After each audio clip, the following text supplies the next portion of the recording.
জানাতে আমি জেলা ঠাকুরগাঁও সভাপতি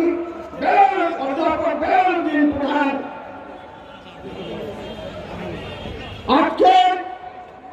ঢাকা থেকে আগত বাংলাদেশ জামায়াত ইসলামী আমি ডাক্তার শফিউর রহমান সহ ঢাকা থেকে কেন্দ্রীয় নেতৃবৃন্দ জামায়াত ইসলামী তৎসঙ্গে আজকে যারা ঠাকুরগাঁয়ে এই জনসভায় উপস্থিত হয়েছেন